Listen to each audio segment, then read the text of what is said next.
And then there was the Slayers. Before I continue with the rest of the movies, I want to talk about the 6 OVAs. Um, Yeah. the Book of Spells, Slayer's perfect. I think we mentioned the Chimera clone one, the 10 Naga clones. Yeah. By the first time I've experienced Slayers at all, so I was really pissed about that. And I love I think the first one. Oh. I love the fact that her laughing is so menacing it scares the townsfolk. And there's that running gag where you see these old ladies running to this little shrine going, please make it stop, please, please, please make it stop. Yeah! And then I actually like the dialogue between Deal and Naga because Naga was like talking about how him and Lena were cutting a deal, and Deal was talking about how he's trying to rule the universe with his perfect golem.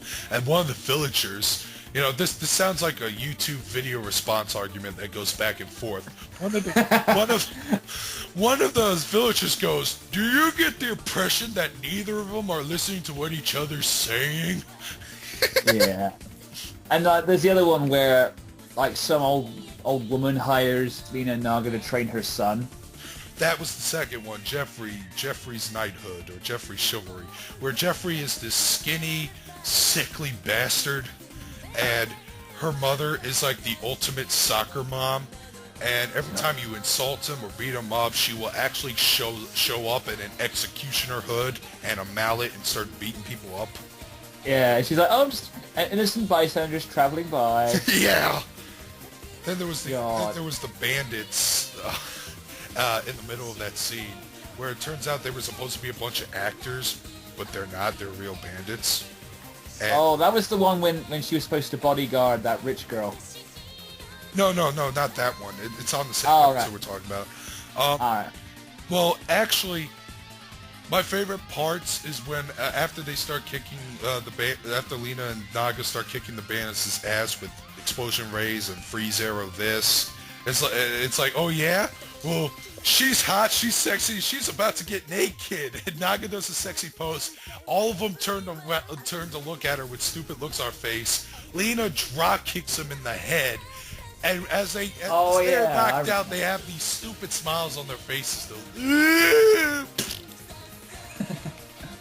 Yeah, I remember that. I need to rewatch some of these some point. Yeah, I need to rewatch it too. I need to finish reading those books because, again, they were good. I don't know why I dropped them. I'm not big into literature as I used to be anymore. Blasted internet. Yeah. Damn interweb shit. You kids and your MP3 players and your iPods. Aye. And there was the next one was Oh, we didn't mention the big plot twist at the end where the villain at the end of the series, who, by the way, wears Shredder's armor.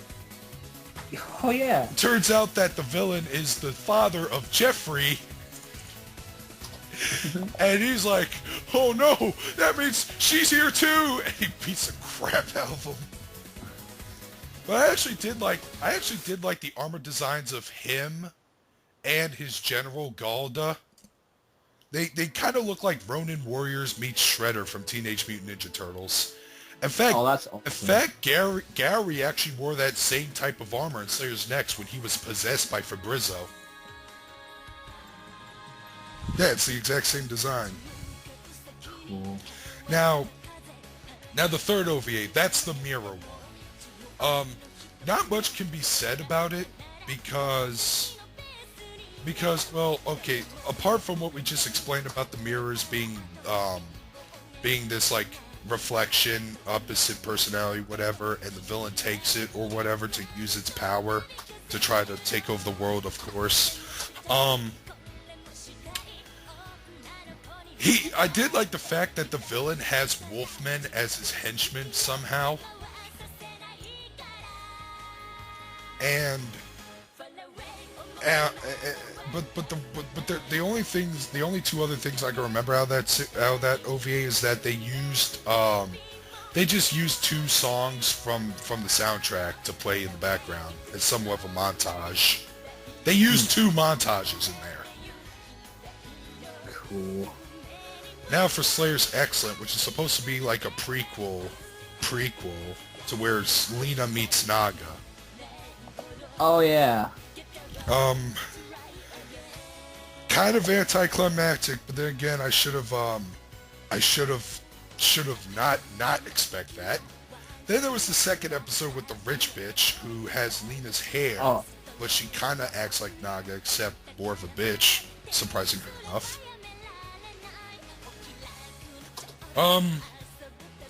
This is my favorite Slayer, says Cynthia Martinez, the voice of Lena Inverse. yeah. Well, at least you're not saying this is the smartest sci-fi thriller since Blade Runner. Damn. That's what Highlander 2 said, which is stupid. Yeah. I don't know. I didn't think they were that good. I thought they were okay. The third OVA had something to do with a bunch of fashion people. It turned into this explosive gang war. Oh, the one with like the different fashion styles. Yeah. Oh, that was fucking stupid. That one. Yeah. Dumber than the Power Rangers parody episode in Slayer's Try. I'm gonna be honest. I'm going to be honest. When I heard there was a Power Rangers spoof in that fucking episode, I was kind of excited because I like Power Rangers parodies. I like the Ginyu Force. I like all that crap. There was a Power... I mean, it's probably because I haven't watched it in a while, but there was a Power Rangers spoof in Try. Yeah, it was with Gary and Amelia. It was with these old people. Yeah, I'm gonna have to rewatch that because I can't remember that. It was not a good episode. I didn't like it. Oh, fair enough. Turns out the old people are more retarded than you think they are. Oh, those are the doors. I would just play with them from time to time. Alright. Yeah, did not like that. So yeah, Slayer's Excellent was okay, but it wasn't on par with everything else about it. Now back to the movies. Slayer's Great is probably my personal favorite. Because I think that movie was made as a satire on anime fan base. That's the one in Stoner City, and no, we're not talking about weed. You know, it's this sibling rivalry between a father and a son, and Lena and Naga like respectively take sides.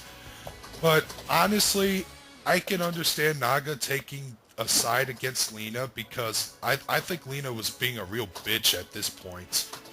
Because in the middle of the movie, when they try to offer a deal to Naga, Lena actually shows up and goes, yeah, right, like, Naga would be a big of an idiot.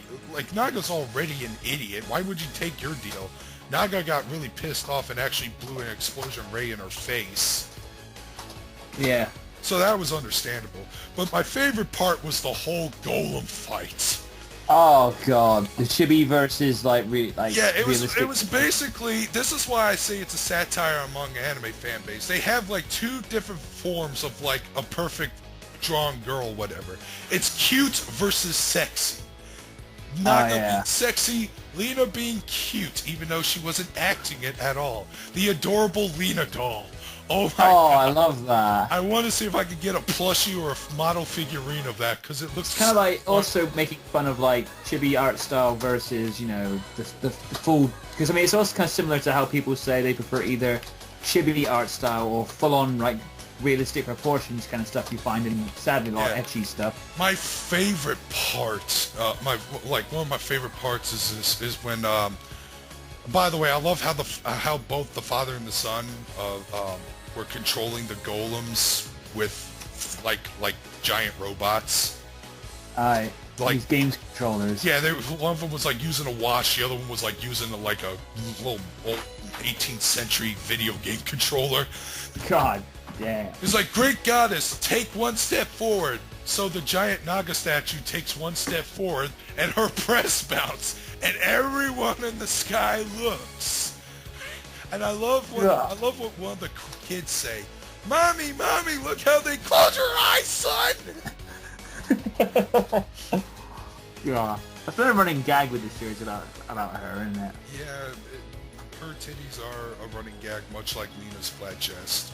She was basically designed to be the opposite of Lena in every way possible. Yeah. In fact, I like in the earlier in Slayer's Great when they had this little fight in the city. They Lena actually like made a smoke diversion, whatever, and she was about to hit Naga upside the head with her slipper, and just when she's about to do it, Naga goes flat chest, and she falls on the ground. Oh yeah. The next was Slayer's Gorgeous, which was again okay. There's only a few things I remember out of it. It turns out it's another fucking sibling rivalry. Man, they do a lot of that in the series. They do a lot of bizarre rivalries, like the rivalries in what was Atlas City and Slayer's Next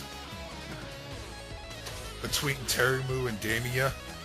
Oh, that was stupid. Yeah, that was because you were basically watching the same episode twice on repeat. But I did like the fact that one of the henchmen refers to Lena as a smart-ass sorceress. A heartless mystical swordsman. Hey, you like that, don't you? Yeah! I could totally pull Yeah. off an villain book if I wanted to. And then there was also, in Slayer's Try, they have this rivalry between the two kingdoms who act like fucking 5-year-olds. And then that was the big shocking revelation between the two towns or whatever. Yeah. So yeah, the whole sibling rivalry thing, the whole rivalry thing. And they do it again in Roly Roly City in Slayer's Revolution. Oh, that was stupid. I remember, I think I saw that one because I remember I was got on DVD. Actually, I found that one kind of funny at the end. Because, you know, it always ends in disasters. Because you see it coming from a mile away. Yeah, I know. But hey, Dr. Eggman was one of the voice actors in that episode. Yeah. Mr. Pollock. So yeah, the whole sibling rivalry thing, and this one here is just as insane and silly. Like, the daughter wants to revolt against the town, so she has an army of dragons by her side, and she does this because... She wants to get her allowance raised. Yes! I hit my head on the bed when I heard that. I still think of that funny moment when she just says like, yo, summon the Tetrit Knight. You think, oh, you're waiting for that epic music, there's no music, and all you get is like, 2 henchmen. Yeah, it's Are you serious? I love the fact that one of them gets captured, and the guards just beat the shit out of him. Like, he was saying something smug, and then they all look at him and go, "God damn it." Yeah, get your ass under here. And it turns out one of the Tetra Knights was this evil dragon who apparently hates it when dragons are being served by humans or whatever, and wants to revolt. He's kind of the Mewtwo of the franchise. Yeah. And then, of course, they stop him. At the end of the movie, it turns out that... He's just this really like little like snake creature. Yeah, and at the end, it's like, oh yeah, she wanted her allowance raised from, I forgot how much, but it was enough to piss off Lena and Naga, and they kind of chase her at the end. And, you know, I noticed at the end of Slayer's Return, Great and Gorgeous, they would have this, at the ending credits, they would always have that scene where Lena is walking, flipping a gold coin, Naga's behind her, and Naga would take the coin, and it depends on, it actually makes variations. Like, one time it's like she just takes the coin and she chases Naga for it. Another time she uses a spell to knock out Naga. She grabs the coin. And then a bird, this one time the bird grabs it. Yeah, the bird grabs it. She runs for it. Naga's about to kick Lena's ass, but then she realizes what's going on and helps her chase it. And then the other one is where she blows the fuck out of her, and then she gets back. I was like, "Why, you little come here!" Yeah.